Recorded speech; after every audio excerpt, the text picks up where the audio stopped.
Salut à tous, j'espère que vous allez bien. Toute nouvelle vidéo, la review du Rolex Paris Master, donc dernier Masters 1000 de la saison. Et on a eu droit vraiment à un très beau tournoi avec énormément de beaux matchs. On verra tout ça dans cette vidéo. Et surtout une très belle finale qu'on va analyser tout de suite.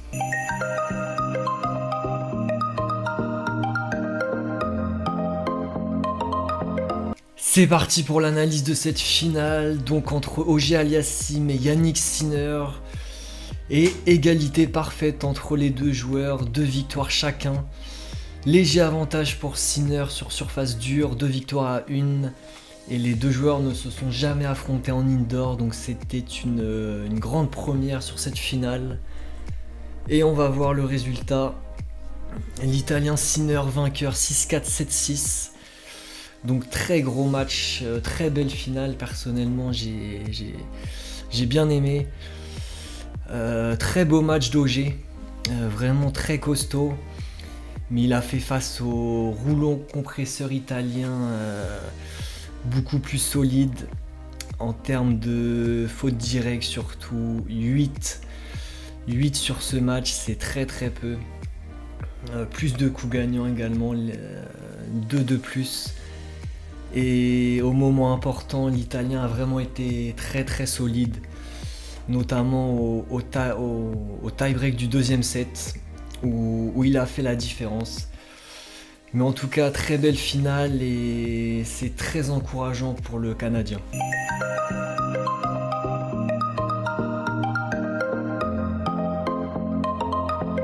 Allez, parti, les meilleurs matchs dans ce tournoi. Donc le premier, c'est cette finale, donc on vient d'en parler. Donc deuxième meilleur match, c'était le remake de la finale de Shanghai entre Rinderknecht et Vachereau.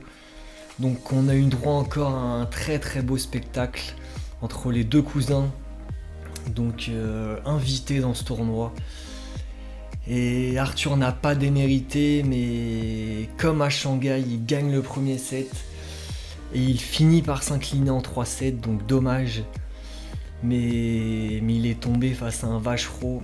On va en reparler un petit peu plus tard dans cette vidéo. Mais encore une fois, très solide sur ce tournoi. Il a vraiment eu un déclic au Masters 1000 de Shanghai. Et donc sur ce match, près de 3 heures de match, il était tout simplement meilleur que Rinderknecht. Troisième meilleur match, le quart de finale entre Bublik et De Minaur. Donc j'ai bien aimé l'opposition de style avec un joueur comme Bublik qui est vraiment fantasque.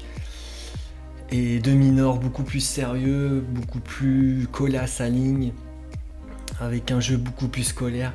Donc c'était un match sympa. Et Bublik a très bien réagi après la perte du premier set. Et c'était vraiment une belle partie et un très beau match de tennis. Dernier meilleur match, c'est l'autre quart de finale. Donc c'est entre Medvedev et Zverev. Là aussi 3-7 et un match plutôt plaisant à voir. Avec de longs rallyes, évidemment entre deux joueurs qui n'attaquent pas trop sur une surface assez lente, donc ça a donné de beaux échanges, de beaux points. Zverev qui passe complètement à travers son premier set et qui réagit bien mine de rien au deuxième. Et au troisième, suspense à couper le souffle. Victoire de Zverev, 7-5 dans ce tie-break et je pense que cette victoire va lui faire du bien, même si on le verra plus tard, il prend vraiment tarif face à Sinner en demi, mais en tout cas, belle victoire pour l'Allemand.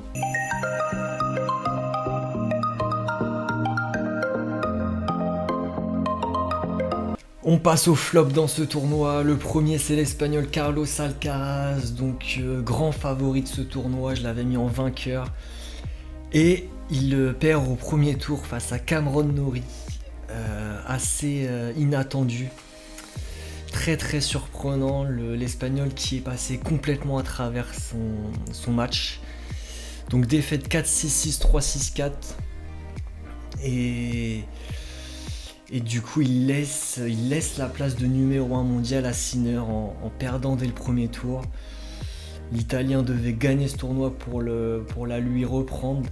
Et c'est chose faite, donc assez décevant pour Alcaraz. J'ai l'impression qu'il est un petit peu fâché avec Lindor. Ou alors c'est soit ça, soit c'est la surface. Soit c'est la fin de saison, de la fatigue, je sais pas trop. Mais toujours est-il que c'est un flop sur ce tournoi. Deuxième flop dans ce tournoi, c'est l'Italien Musetti. Donc pareil qu'Alcaraz, défaite au premier tour, 3-6-6, 3-6-1. Donc il était resté sur un très bon niveau lors du précédent tournoi. C'était à Vienne ou à Bâle, je sais plus. Et là, il était surpris d'entrée. Donc assez étonnant vu la rapidité de la surface. Sur cette surface, sur un indoor assez lent, c'est assez surprenant de le voir éliminé dès le premier tour. Coup de fatigue, je pense.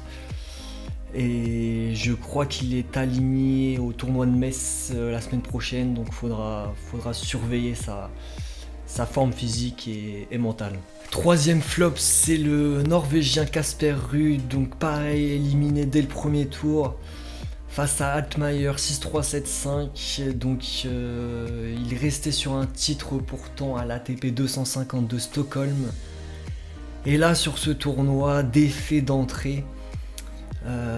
Pareil, surprenant sur une surface plutôt lente. Et c'était censé plutôt bien lui convenir.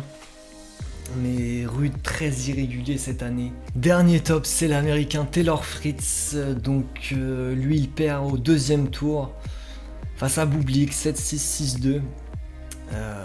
Bon, connaissant l'appétence de l'américain pour l'indoor et son expérience surtout sur ce genre de match, c'est assez décevant de sa part. Je le voyais aller beaucoup plus loin dans ce tournoi. Mais après il tombe sur un bon Bublik, donc ça rattrape un peu la chose, mais l'américain pareil, assez irrégulier cette saison.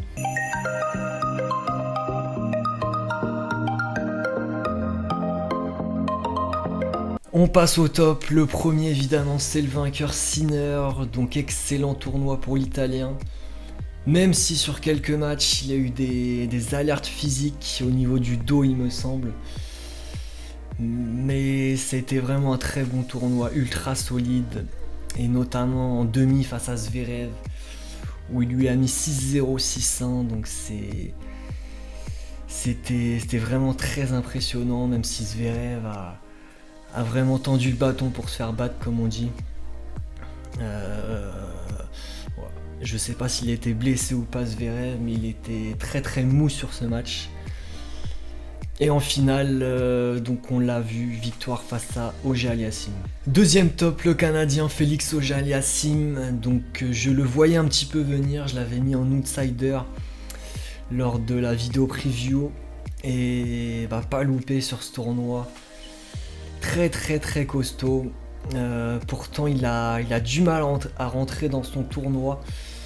Il lâche un set face à Komessana, il est pas loin de prendre la porte face à Muller. Il lâche encore un set face à Altmaier et là, très très solide, face à Vachereau, 6-2, 6-2 en quart. Et face à Bublik également, ultra solide en demi, 7-6, 6-4. Et comme je vous le disais, très belle finale. Et ça promet pour le Canadien qui va tenter de se qualifier pour le Master de Turin. Troisième top, c'est le Kazakh Bublik, donc pareil, je le voyais aller loin dans ce tournoi.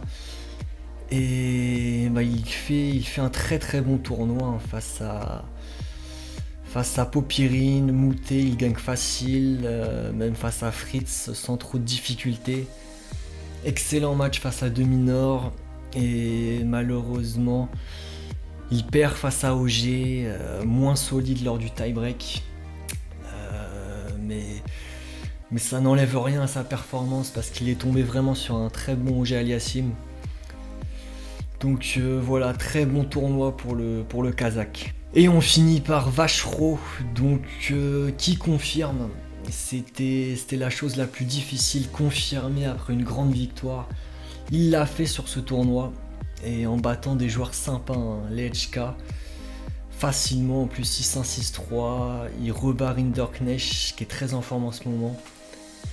Nori ensuite en faisant un match moyen, mais au final il lui met 2-7 quand même. Et face à OG, il est tombé vraiment sur un joueur meilleur que lui. Donc c'est encourageant pour le Monégasque pour la saison prochaine, parce qu'il a annoncé qu'il mettait un terme à cette saison. Et hâte de le voir du coup en 2026.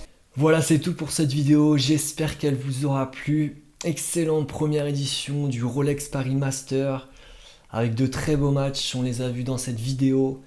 Et surtout, cerise sur le gâteau, une très belle finale entre Auger-Aliassime et Sinner. Prochain événement, et ce sera les 2 dernières vidéos de la chaîne cette année, le Master de Turin, qui regroupe les 8 meilleurs mondiaux. Donc ça, ce sera dans 2 semaines, il me semble. On se donne rendez-vous donc dans 2 semaines. Sur ce, prenez soin de vous. Ciao, ciao.